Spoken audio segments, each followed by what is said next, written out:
Well, there's something there. Imagine for a moment you have $1 million. And someone you know comes up to you and says, hey, would you be willing to give me a $10,000 loan interest-free? What are you feeling? Okay, just notice what you're feeling right now. No judgment, no criticism. What if it was $100,000? What are you feeling now? Okay? This is question one of a part of an exercise in Maria Nemeth's The Energy of Money.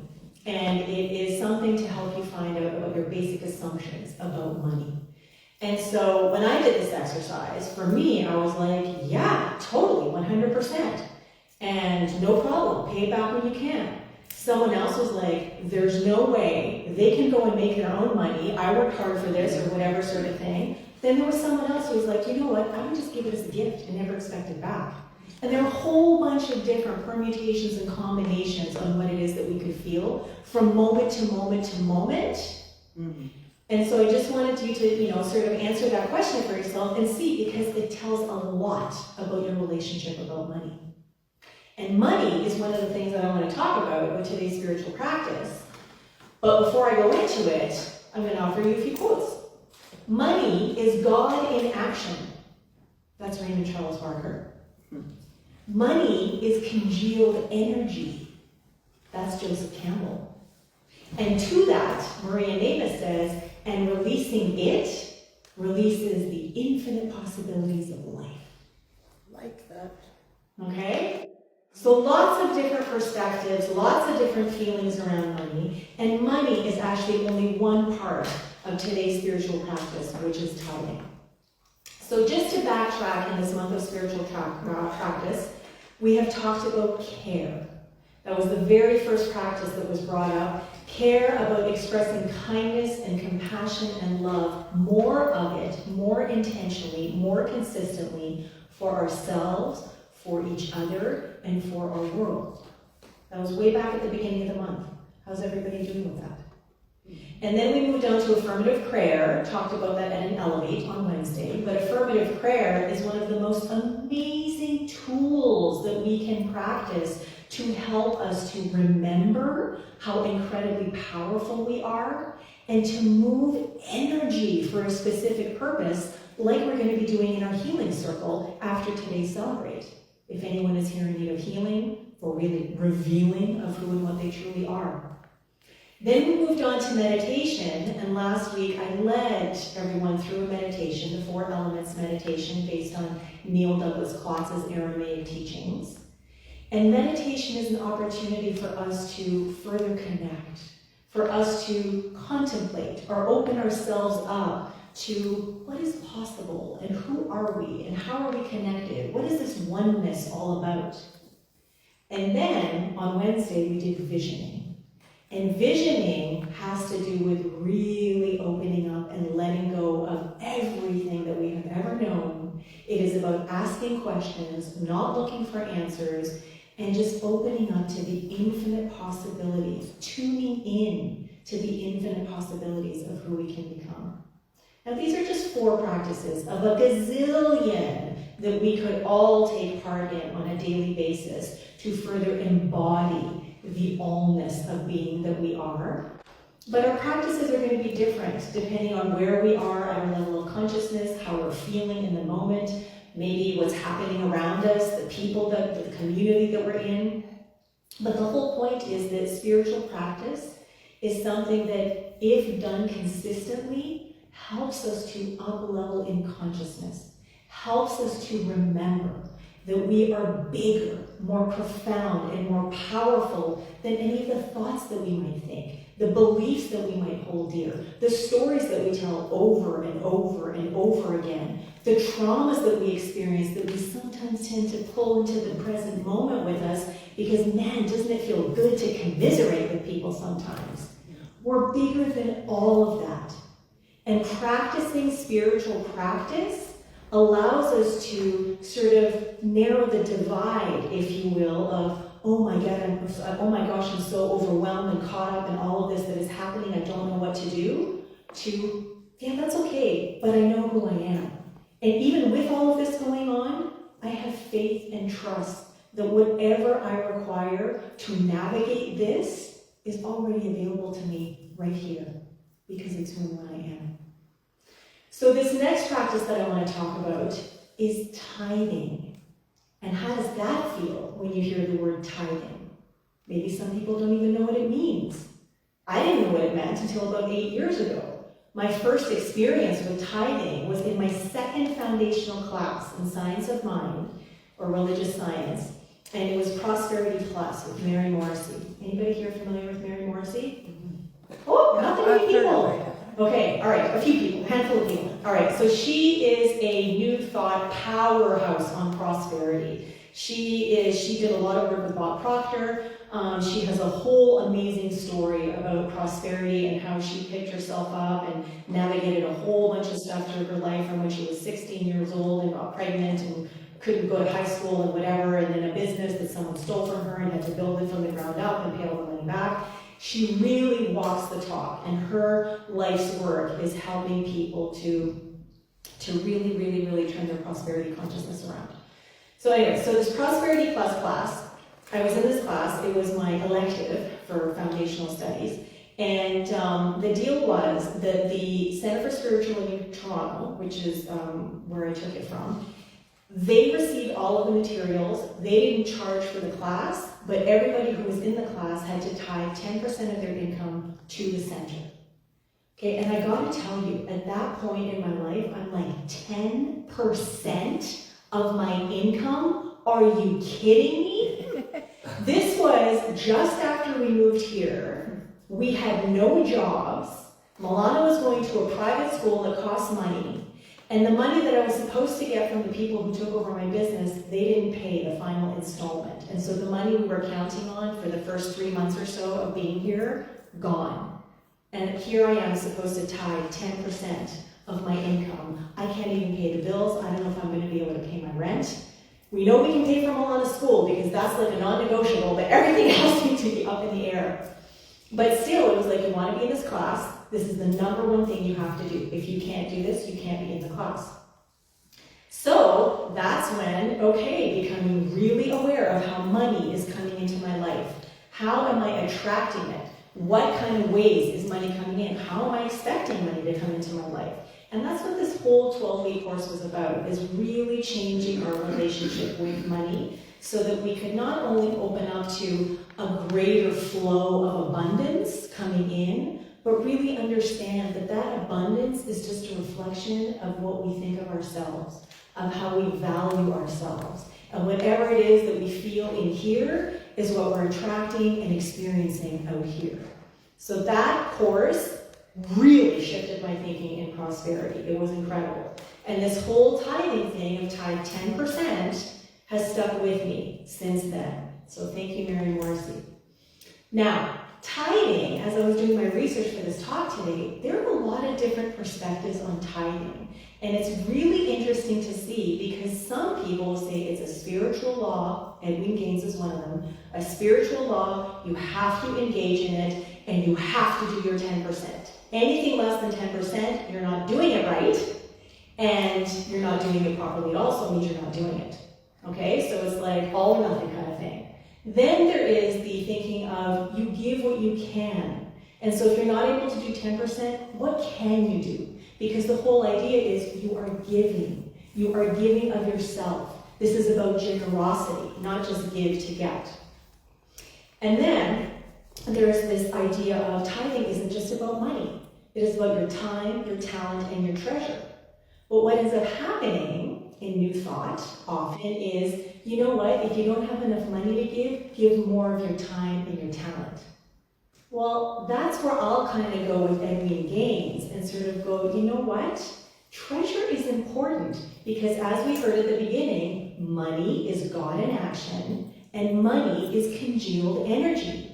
And if we keep sort of sweeping it off to the side, saying that I don't have enough of this, but I have so much time and talent that I can give, then really, aren't we kind of going, you know what? There isn't enough to go around.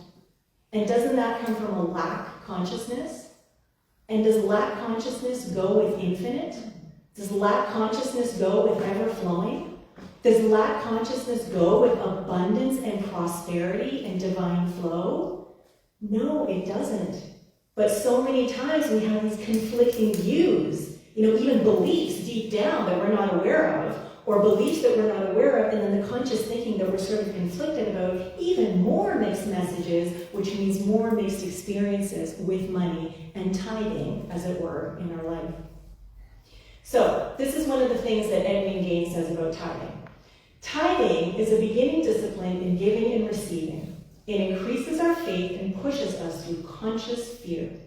When we tithe, we give back to the universe, and when the universe gives back to us and more, we learn that we cannot outgive God. So if you really let that sit for a moment, she is reminding us in this quote in her book, The 4 Spiritual Laws of Prosperity, here, if anyone wants to take a look at it, that it isn't our income, it's not our job, it's not a paycheck, it's not any kind of money that you might get from the government or a gift or whatever. That's not the source. The source is God. The source is spirit. The source is this abundant, infinite, ever-flowing wellspring of vitality and prosperity. That's the source. And we can never give more than that source can give to us. And ultimately, that source is who and what we are. Now, she also says the real purpose of the tithe is to acknowledge that God is the source of our good and that we are aware and grateful for the good in our lives. So again, the reminder of it's not the paycheck, it's not the thing that is, the energy, the congealed energy, it's what's behind it. It's this vast pool of abundance that we can draw from whenever we consciously choose to do so, but it's up to us to consciously choose to do so. And tithing is a practice that helps us to remember that. Now, move over to Eric Butterworth from Unity and his book, Spiritual Economics, where he has a slightly different take on tithing. He writes, to tithe as a kind of good investment, expecting to get back more than one gives, is not truly giving. And so he is really, really steep in the consciousness or the attitude of giving. Not so much as an investment, if I invest in this, it's going to multiply and it'll come back to me multiplied abundantly. Those words have come out of my mouth before. And it is something that is often said at Centers for Spiritual Living and New Thought Centers, that as we give, we'll receive even more. But that's not the point. We're not giving to get, okay? And this is what Eric Butterworth is talking about. He says, tithing is not necessarily the way to a giving consciousness. Tithing can be a way of getting into a giving consciousness, but is not a substitute for a giving attitude. And so the title of my talk today is, It's in You to Give. And this can, you could punctuate it a few different ways, but the whole point here is that what you are giving when you tithe, when you donate, when you offer love, you are giving of yourself. And you can't give, there's no amount that you can give that would be any greater than that vast, infinite pool of prosperity and abundance and love that is just always there, that is the truth of who and what we are. And this is why we tithe. We tithe so that we can remember. We tithe so that we can affirm. We tithe so that when we don't know if we're going to be able to pay our bills, we trust and know that as we tithe, we are anchoring ourselves in the knowing that I am completely 100% provided for, no matter what. Because sometimes we have no idea where the money's going to come from. No idea. And this is why to know that money is constantly flowing in from unexpected sources is a great affirmation to entertain. Because otherwise, we're like, okay, I get this from, the government, I get this in my paycheck, my friend owes me this much money, I have this, with my side gig. That's all the knowns, right? But that's also limiting the flow of prosperity and abundance that is infinite. So we got to open ourselves up. And tithing is a discipline that encourages us to do so. So tithing, with Eric Butterworth as well, it is about generosity because it is about giving. It is about offering of self. And so he also writes, as part of this commitment to the giving consciousness, give of your substance graciously, wisely, and without thought of return. So you're not trying to get something else, okay? You're just giving in the spirit of giving. Think of what you are giving from, and thus feel humble in realizing that you are simply giving way to the divine flow. Money is God in action. Money is congealed energy. And when we release it, then we release life's infinite possibilities. So why would we hold on to it? Why would we purposely, intentionally stop the flow of prosperity and abundance by holding on to it? Because we're thinking, you know what, I can't let this go because I don't know where more is going to come from. Let it go, open your hands, and receive, because that flow is ever flowing. It is infinite in scope, always. Even when it doesn't look like it, it's there. It's up to us to trust. So, moving to this little tiny book by Emma Smiley, which I read today, was an essay that turned into this little tiny book called The Bread of Life. It's on tithing. She writes, life is a balance of giving and receiving. We must give for our mystic food as we do for that which nourishes our body. There is no other way. Imagine if you didn't buy groceries, you didn't buy food in order to nourish your body. Imagine if you just stopped going to the grocery store or however it is you get your groceries. Maybe some of you have gardens, maybe some of you have friends who would come and bring you food or whatever. But imagine if you consciously chose to not nourish your body. Would that feel good? Would that be helpful? Would that be life-affirming? No.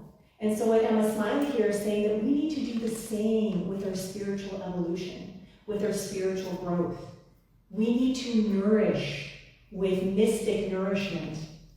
She continues, essentially, we do not purchase food for our bodies in order to prosper. We do so in order to be strong and well.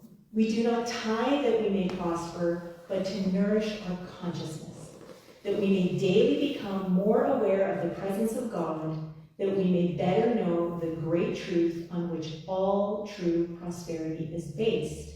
And this goes back to the book Magnificent Assumption, one of the chapters in there. God is adequate. And I talked about that word adequate a few months ago when I did a talk on that. And at the time I was like, adequate? But adequate means enough. And enough means enough. I am fully and completely supported. I am taken care of in every way, shape, and form. Every single thing that I require to live my most abundant, prosperous, loving life, it is all available to me right here, right now. All that is mine to do is to receive. And when we give, there's so much more for us to receive because we're opening our hands, right? When we're holding on to stuff, we're closed off. When we give, we're doing this. And when our hands, our arms, our hearts are open, how much more are we able to receive? So the last thing I want to leave you with is that tithing really is about generosity. And when I'm talking about tithing, I'm not talking about charitable giving here, or even donating. This is about tithing and giving, knowing that what we are doing is we are anchoring ourselves in faith, that we are further activating the divine flow that is forever moving and grooving in, through, and as us. It is a spiritual practice that supports a giving consciousness. It affirms and amplifies our faith in who and what we are, God in action. It further activates the law of circulation, releasing congealed energy. As we release this congealed energy, we further affirm and experience more of our true nature, which is unlimited abundance, prosperity, and love. So we'll see it in a few minutes, but part of our affirmation, our abundance affirmation, By embracing generosity with enthusiasm and delight, I celebrate the infinite possibilities of living life lovingly. So my question to you today is, how will you choose to give of yourself, your time, your talent, your treasure? How will you offer more of the love that you truly are? Because I guarantee you, as you give, things should happen, so it is.